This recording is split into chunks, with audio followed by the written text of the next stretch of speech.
Hey, it's Tim, Pickup Truck Plus SUV Talk, and I am shocked. I'm shocked at this 2024 Chevy Traverse Z71. And what I'm shocked about, they literally fixed every issue I had prior generation. So let's go ahead and talk about this and why, well, my mind's a bit blown. So this is radiant red tin coat on the exterior color. It is the color upcharge when you go ahead and buy this, but the color looks amazing. I'll show you this at night as well in this video. This is the Z71. I'll talk a little bit louder because it is windy out here. I just like the overall stance. It looks like it's wider, looks like it's stronger, just looks good to me. Z71 there, red tow hooks. I do have a skid plate down below. I'll show you that as well. It covers up the engine, so you can do moderate off-roading. You know, you're not climbing the rocks over there, but maybe you're going through the dirt over there. We do have some off-road tires. I have a 2.5 liter 4-cylinder engine. Boo-hoo! However, it's turbocharged. 328 horsepower, 326 foot-pounds of torque. The pound-feet of torque, which is where you get offline speed and towing and more off-road performance, is at only 3,500 RPM. So this is going to feel faster than the prior generation by a lot. It is made into an 8-speed transmission. This is a newer 8-speed transmission. Shifts really well. Nice, smooth delivery. Lots of power coming through from the driver's aspect. I'm passing people at 80 miles an hour, not really caring about it. Traverse there, and we have the way they did the styling here. It looks like the GMC Katy kind of look, the GMCs, where we're kind of bringing this in, making this one piece that looks like one piece of glass on the sides, and then we kind of have a nice styling there. On the sides and the rear, we do have the wrapped tail lamps, Z71 there, quad tip exhaust. I do have a hitch cover for the receiver. All-wheel drive there. And again, I have a video, I don't know if I said this in the video so far, a video at night showing off the lights and things. I'll play later in this video. Black bow tie, because that's cool. Open this up. I do wish this glass would open. It doesn't look like appear to open. I've been playing around with it and I can't, yeah, I wish it would open, but you can put some roller boards back in here as well. As far as bags, golf clubs, you gotta put them down.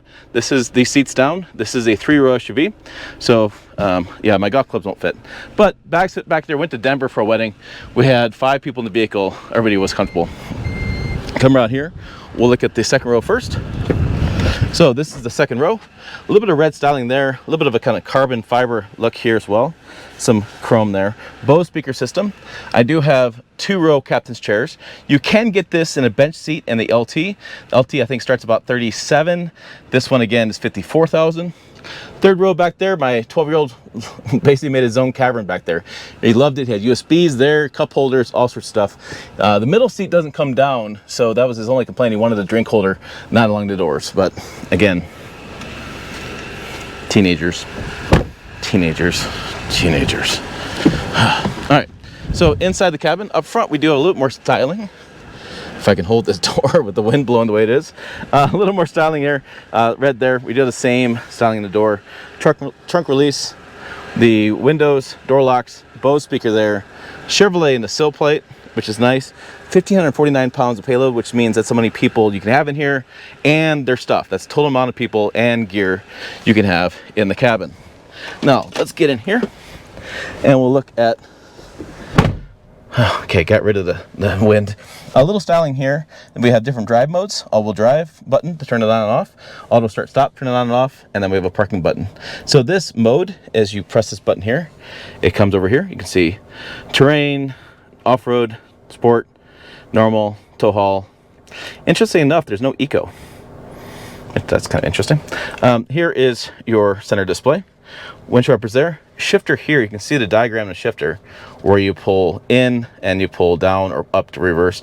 Push button for park. I've gotten used to it. It's not as bad as I thought it was going to be. These screens here, this digital display, you can press a button on the steering wheel, kind of go through different screens depending on what you want to see. I kind of like minimalistic. Looks really good to me. We do have some, if I can move the camera here, we do have some controls here. This is your cruise control and Super Cruise. This comes in Super Cruise this year. So it's about $3,700 worth of hardware, and then you have a monthly fee after the trial period ends. We do have the Bluetooth controls here.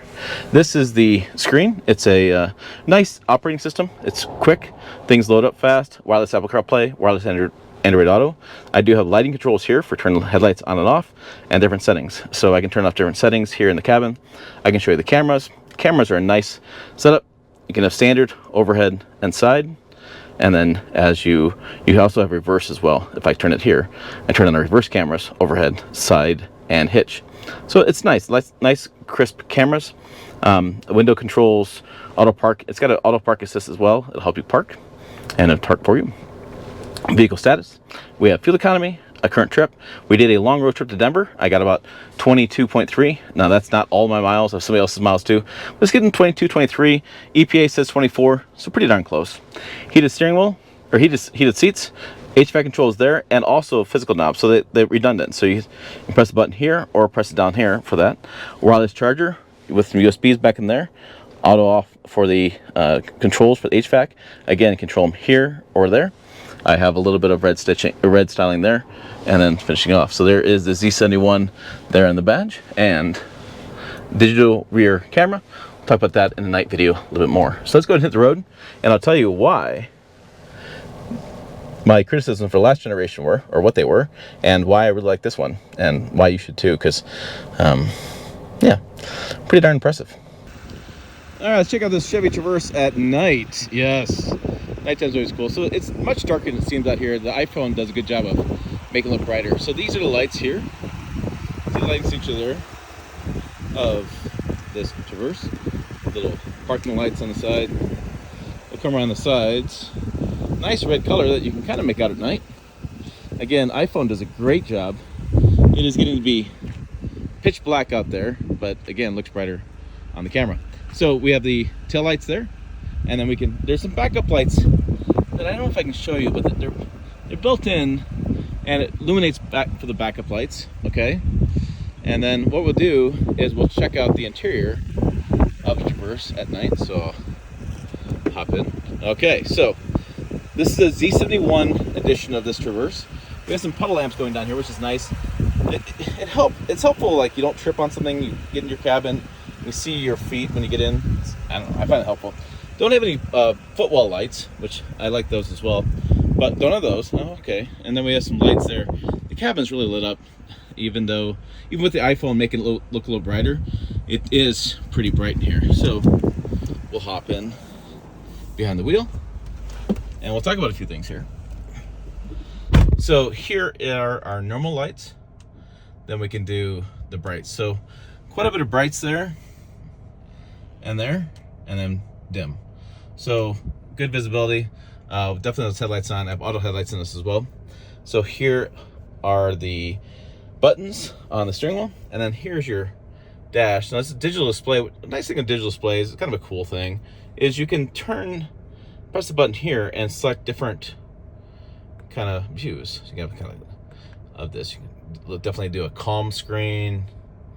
The screen's there as well, and then there is adjustment to turn this brighter. You know, there's always that adjustment there, so you can make it darker, make it brighter.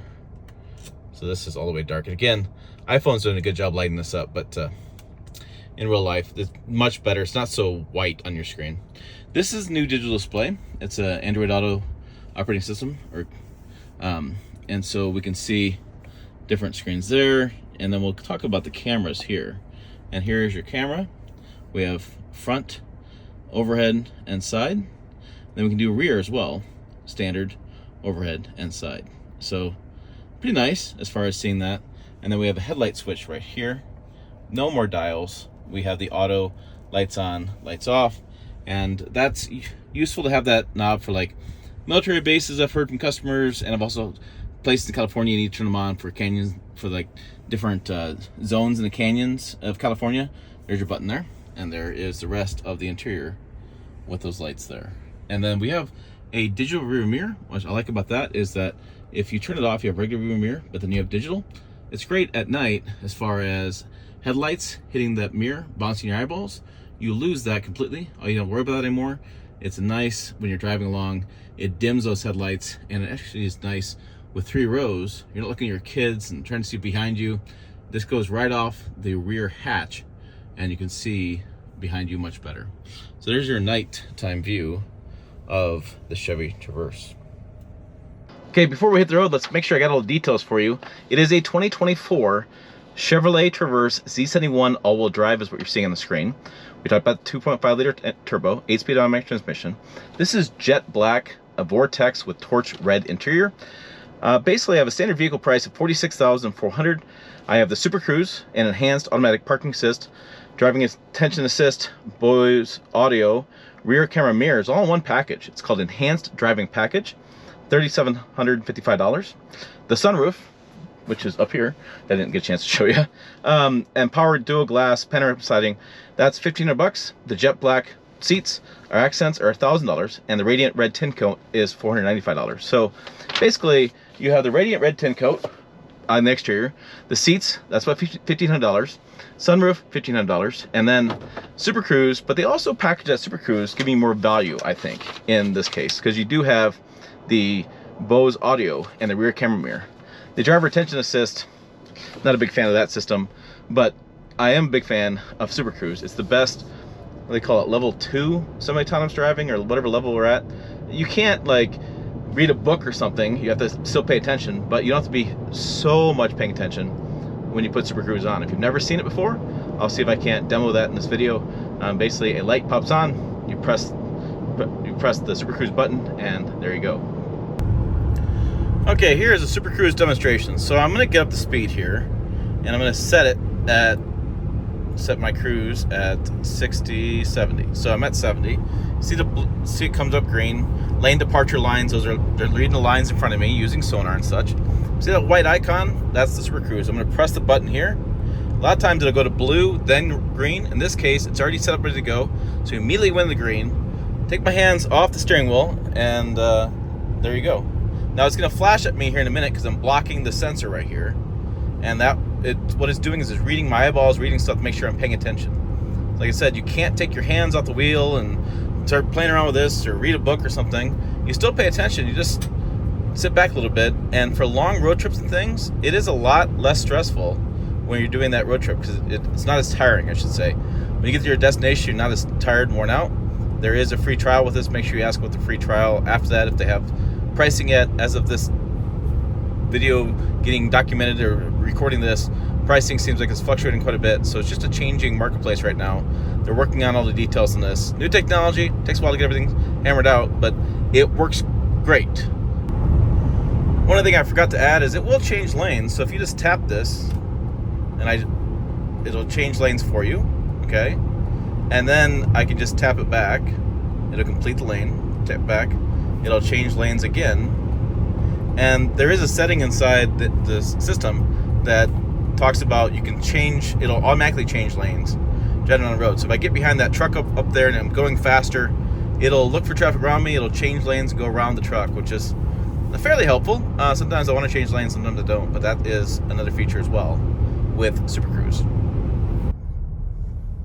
Okay, let's kind of see how fast this is. I got some traffic coming up, so I'm going to stop and I'm going to gun it. This is normal driving mode. This is not sport. There's 30. There's 50. 60. And then there's 70. Now, my criticisms of the prior generation were kind of threefold. I thought the prior generation, the exterior didn't look very good. It was kind of bland. It worked for the time, but it didn't stand out across the marketplace for either three-row mid-size SUVs or unibody SUVs as well, and depending how many ways you want to say that. I think this one stands out quite well against the competition. I think it really looks more the part as far as the rest Chevrolet lineup. And like I said, I do think it stands out. It's not so bland looking, prior generation. Other generation, I don't like the engine. This one is, that was 55 to 70. That's much better. Prior generation, the 3.6 liter V6 natural aspirated engine was great. Good engine, solid powertrain. It's just not as quick as this one is. And yeah, I think, you know, as a parent of kids, I don't want to give up all of my power output behind the wheel. I want to have some fun. So I like the idea of having a turbocharged engine in this. And I know people are going to criticize this a little bit, but I like the idea of having one powertrain. I mean, I know automakers like to give you varieties and people like different choices, but in this three-row midsize or three-row unibody SUV, I just think one powertrain's fine. I don't think people need to see a whole variety of things. I think this works. The 8-speed automatic transmission works well. So powertrain, great, looks great. Third, like criticism, third and fourth. Interior, tech. The tech had a small screen, it was hard to see. Cameras weren't very good. They've improved all of that. and they made it so it's nice, easy to see. I like the way the screen inside kind of bends towards me. I can reach things easily. I like the visibility in the cabin. Again, we drove from my place in Nebraska down to Castle Pines, basically area, down to Castle Rock in Colorado. 200-mile drive, highway, city, everything. 23 miles per gallon, good visibility, and they thankfully fixed my last big criticism of Chevrolet vehicles. My butt doesn't hurt. It feels good to sit in the seat. We drove for 4 hours down and 4 hours back because of traffic and such, and I wasn't in pain. It actually worked really well as far as the seat comfort. They're wider, it feels like they have more padding in there, and it still feels like they're gonna hold up for long-term reliability. So I think, like I said, I think overall they've done a great job on this, and I've enjoyed my week driving this around. And I'm picking this up today, and it's not too bad. The kids like it, the wife likes it, I like it, and I just think that they listen to me. No, I'm not that self-important. No, they listened to the criticism across the marketplace, and they really did address those details that I thought they had to address. So there you go. For more videos on this channel, check them out over here, website down below as well, pickuptrucktalk.com. A lot more details over there as well. As always, thanks for watching. I will see you down the road.